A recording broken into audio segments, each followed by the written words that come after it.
Puck out of the zone, and that is going to do it. Good morning, good afternoon, and good night, Carolina. Now it's McMichael breaking behind, shooting, he scores! White circle chance, and there's that glove hand of Logan Thompson. Turns across, they score! John Carlson on a great feed across. Lining up as Wilson, he scores! Wilson into the empty net! 59.2 to go! 3-1 Washington! We are all square heading to the Tar Heel State.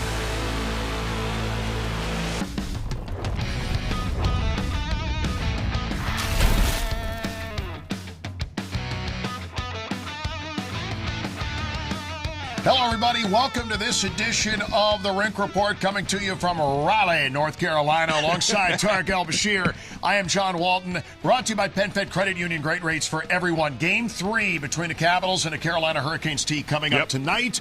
And what you see all around us, see all those white things back there? Those are Raleigh towels. They are going to be tailgating in the parking lot starting at about 2 o'clock today. And when that happens, they get a little lubricated, they get a little loud. It's going to be intense in here tonight. The Caps a lot to contend with when they come down that tunnel. Yeah, Coach Carberry actually said he feels like this building and Bell Center in Montreal are pretty comparable in terms of craziness and loudness. And I talked to some players this morning about just how crazy Montreal was, just kind of revisit that. And they were like, yeah, we couldn't hear each other on the bench. We couldn't hear Carbs calling out lines. Kirk Muller sometimes had to amplify and repeat what was being said. They're going to face a similar environment tonight. And you're exactly right. Here in Carolina, they tailgate like it is a North Carolina State football game. Yes. That stadium's across the street. And they get lubricated, and they have a great time. And they're called the Caniacs. There'll probably be a lot of Capitals fans in the building, but it's still going to be overwhelming Hurricanes fans. And it is hard to think. It's hard to just steal 10 seconds to gather your thoughts because it's so loud.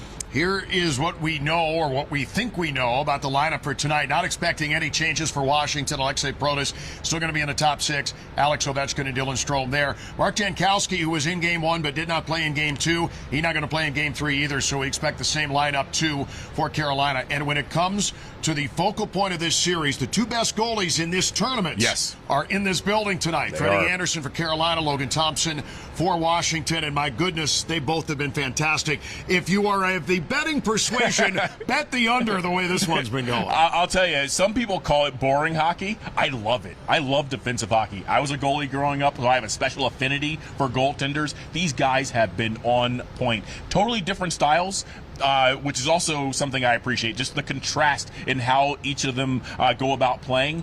But, man, are they both really good. You look at their analytics, they are top 3 in every single category. You look at their standard numbers, top 5 in every single number. So these guys have to work really, really hard to generate any offense against these goaltenders. I want to talk a little bit. I want your reaction to this. I want to play a clip from yesterday. Before we came down here, Spencer Carberry talking at MedStar Capitals Iceplex, and I asked him the question, going back to the beginning of the season, October, November, these guys were playing with a chip on their shoulder and they were winning a lot of games because a lot of the league didn't think they were very good. Opening night, they said there were a 22% chance to even make the playoffs. They blew everybody away. And some of that disrespect, I feel, is still there. And I asked Spencer about that yesterday. Is that still fuel? And this is what he said.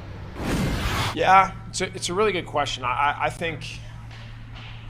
do think that is. We don't talk about it a lot. We don't bring it up. We don't show the playoff odds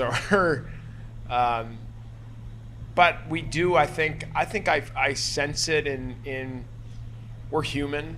Guys read things, they look at different stuff, and we know since the beginning of the year that we haven't been where most people projected us to be, and I don't think it doesn't mean, like, it just adds a little bit to, we're going to try to do what we do and prove people wrong and continue to do that. I don't think it's played a significant role this year, but I do think that it's in the back of guys' minds of a little bit of an underdog mentality of continuing to prove people wrong and continuing, like we talked a lot about that last year of like something to prove, and a lot of guys having to, and I still think that resonates even though we don't use the slogan and we don't really talk about that as a group. I look at a lot of individual players coming here with a lot to prove. Like you could easily bring that same slogan into this year's team with guys like Jacob Chychrun, Logan Thompson, Pierre-Luc Dubois. I love using John Carlson as a prime example because I think it's so impressive what he's doing at this stage in his career of continuing to prove that he's an elite defenseman in this league. So I think a little bit of a tangent, but I think it's in the back of our minds of guys in the underdog mentality of people outside of our walls doubting the Washington Capitals in our group. So with Spencer and how this has gone down here, obviously he appreciated the question. There is some of that sentiment in the room, and I feel like a guy like Logan Thompson too, there is some fuel there. And there's a lot of guys like Dubois. He washes out in 3 teams. Oh, is he going to be? And look what he's done. Look what Thompson's done. Look what Roy's done. All the new guys that came in here. So, yeah, that something to prove thing still very much alive and well. You know, it's funny. I mean, you and I have done this for a long time. I've covered other professional leagues. And I feel like the most driven players have to generate a little bit of chip on their shoulder. Like, even Michael Jordan had kind of like, it wasn't a real chip on his shoulder because he was the best player in the world, but he had to make it seem like it was the world against him. And that just got him to that next level. And I feel like the Capitals are putting on a masterclass in kind of generating that vibe where no one believed in us. We were the only belief was the 23 guys in this room.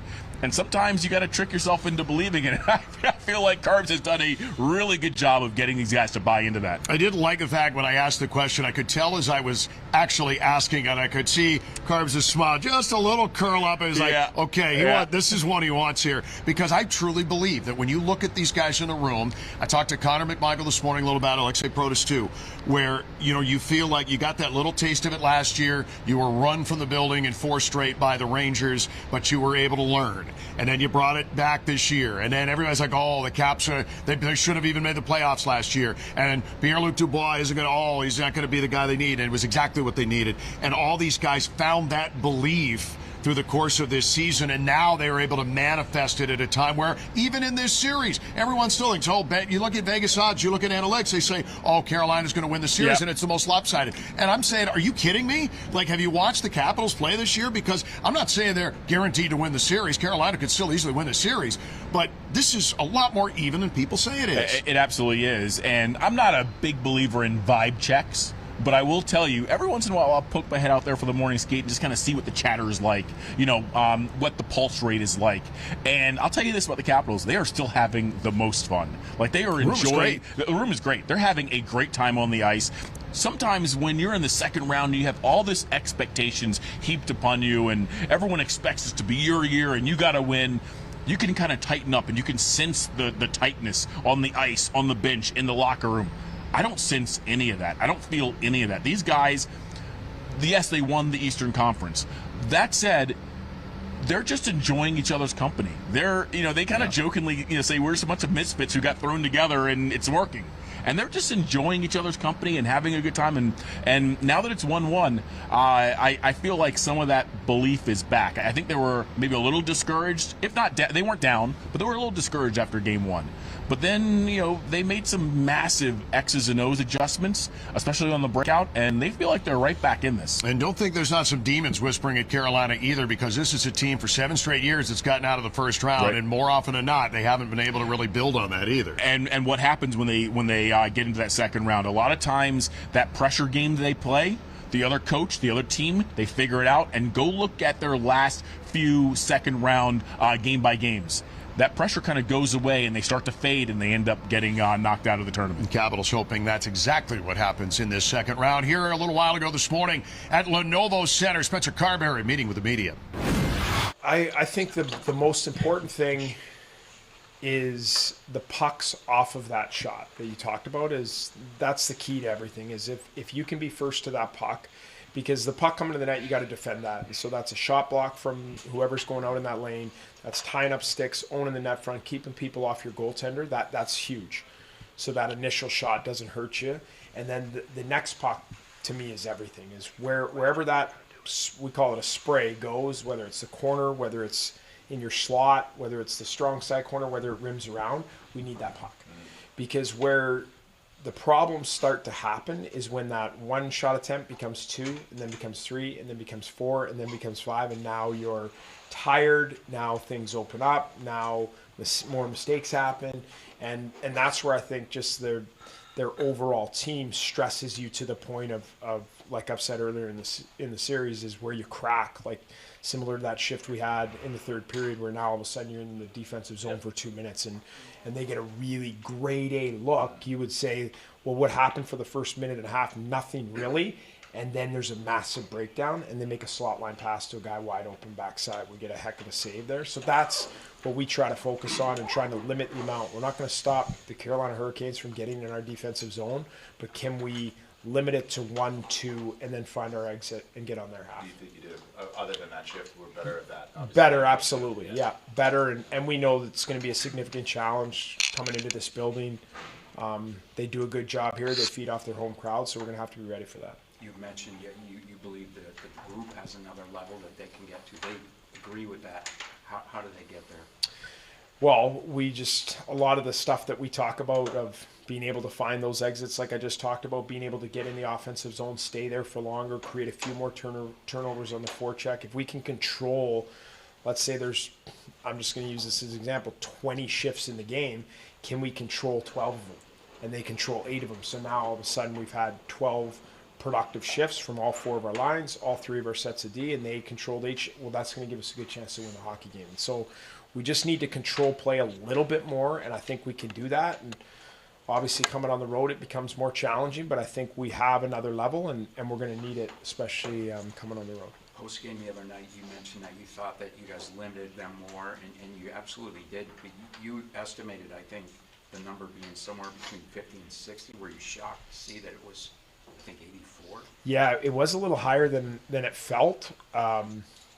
So that's good, but I mean, the numbers don't tell it, but felt like we did a better job. And at the end of the day, we understand they're going to get into our defensive zone. There's going to be pucks coming to our net. We've got some things that we need to do a good job of when that does happen. And then we're just trying to, whatever it is, if it's 84, can we make it 70 tonight? Can we just not limit, but just take away a few of those opportunities to have offensive zone shifts for them? Well, it's good to hear from the coach on game day. And one of the things that really went right to you in game 2 was a little bit better in the shot suppression. They're still going to get their chances. Carolina will throw the kitchen sink at them. They do not discriminate. High danger, low danger, no danger. They're going to throw everything at Center you. ice. Center ice, doesn't matter. That's what they do. But you made it a little bit better in game 2. Spencer Carberry said right after the game, and he said all the way up and through this, feels like his team has another gear. Talked about that with some of the guys in the room this morning. To elevate here in this game 3 and continue to shot suppress and take it the other way and be able to get some forecheck going. You know, game 2 was really interesting to me, John, because I felt like those first 10 minutes, the Caps were back underwater. I was like, uh-oh, here's a repeat of game 1. But then, we've talked about this before, this is a very mature group. It's a very high hockey IQ group. And you could tell that they started to make an adjustment inside that period. In those last 10 minutes of the first period, I was like, okay, they figured something out. And the one thing I really dialed in on was their breakouts. The Capitals, they have a number of breakouts, but they were a little predictable going into the series, and I think Carolina's pressure really gave them trouble in game 1. But then if you watch game 2 and what they did so well starting at about the 10-minute mark of the first period, they started moving the puck faster. They were definitely way crisper than they were in game 1, but when you move the puck faster, when you are in the D zone, what that does is that does not allow the F1, the forechecking forward from the Carolina Hurricanes to come in and make contact with your D. And so by zinging it around, they were getting it out a little faster, and when they found themselves in a pinch, instead of doing what they did in game 1, honestly, it was kind of hard-headed to watch them do it time and again. They kept throwing it up the wall, and it kept getting pinched off by a D-man who was coming down the wall. They started just high off the glass, flipping it like a punt out of the zone. even slamming as hard as they could off the sideboards just to get it out. So whenever they got in trouble, they were able to get the puck out, which allowed them to change lines and kind of catch a breath and reset. And so the second period, to me, was one of the best periods the Capitals have played in the entire playoffs. Third period, it went back to Carolina, but that's score effect, right? That's the Capitals were up. Now they're kind of hanging on for dear life. Carolina's going, hey, we're going to lose anyway if we don't just go for it. So, again, that's score effect. That didn't bother me. But the X's and O's adjustment that the Capitals made, it just really shows how smart Coach Carberry and his staff are. You only have the guys that you have available, and on defense for Washington, no Martin Faravari certainly hurts in this series, but a couple of things to look at there. Trevor Van Riemsdyk very much elevating his game. Very, very pleased with what I've seen of number 57. And John Carlson, huge contribution in Game 2, scoring what turned out to be the game-winning goal, the celebration. Yeah. Listen, Johnny's more of like a subdued kind of guy, but you know when you see him that fired up, I get life from that. I love that. Yeah. So to be able to see that, how about the job that number 74 is doing here in leading this D-core and making sure they do what they need, do what's necessary to get a win? You know, the thing about John is, and we've seen this throughout his career, but I feel like more lately, when John scores a goal, he'll score another goal. Then he gets a primary assist. I'm not saying that he was struggling with confidence at all. He's not the player he was when he was 24 years old. I mean, that's just a fact, and that happens as you get older.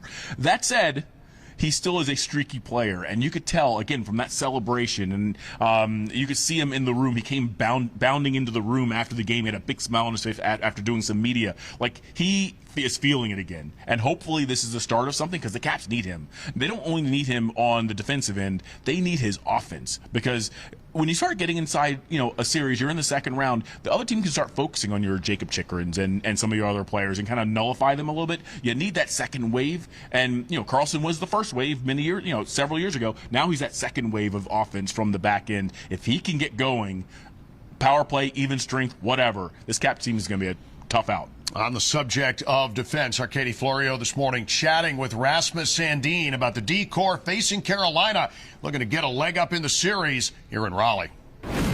Well, Rasmus, thanks for joining us today. I want to start with the defensive effort in the first two games so far. A lot of blocked shots for a team that throws it on net quite often. What's been your overall assessment of this defensive effort?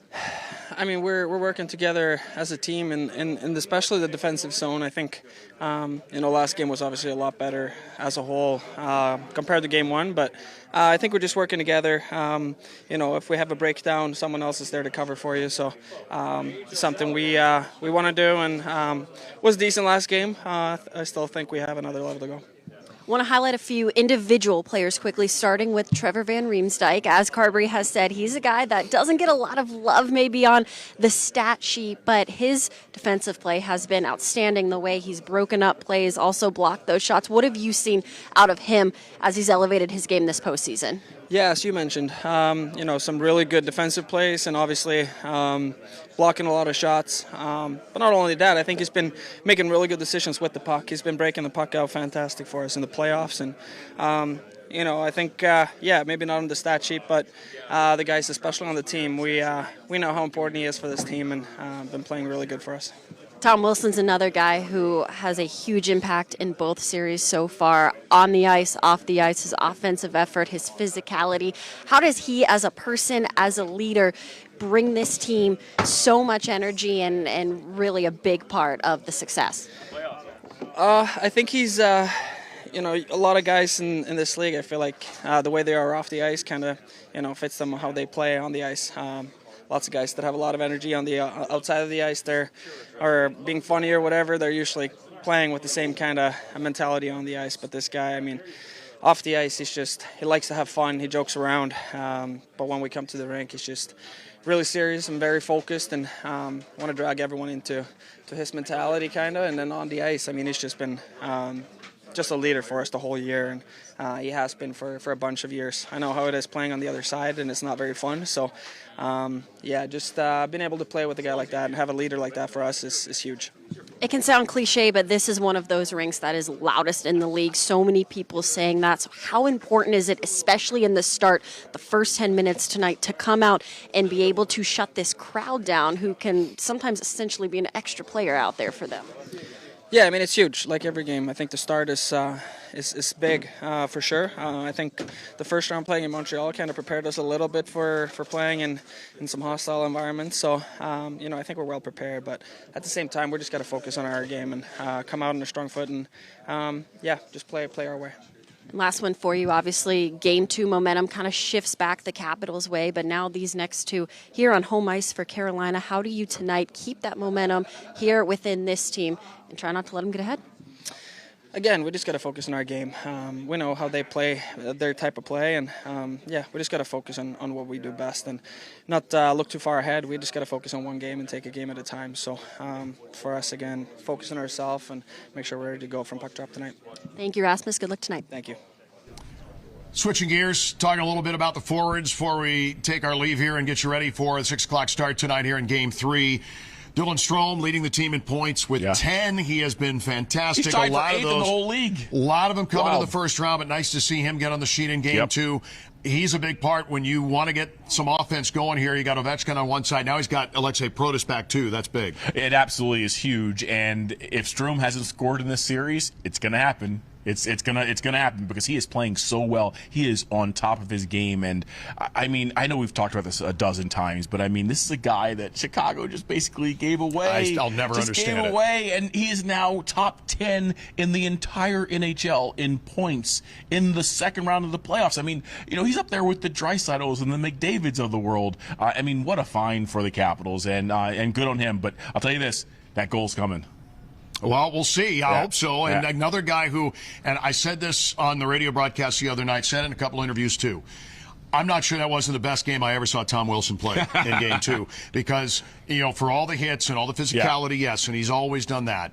And the goal, I thought, was a very big reward for him for what was a superb defensive effort, throwing bodies in front of pucks, leading by example. You're talking about the vibe check in the room. Tom Wilson comes walking in, and he's all business, joking around, but still all business. Like, all right, we came here to do a job. We're going to go do a job. I talked to Alex Ovechkin about Tom Wilson after Game 2, and he said he's our leader. Ovi wears the C. And he said, Tom's our leader. He's been here 20 years. I mean, you just talk about leading by example. I mean, Tom was out there in front of the cameras after Game 1 and said, we are going to be better. I'm going to be better. And then he not only talked the talk, he walked the walk. And you're exactly right. I mean, he had the empty net goal. He had the primary assist. That was a huge, nice play by him. But he also had those 2 massive block shots.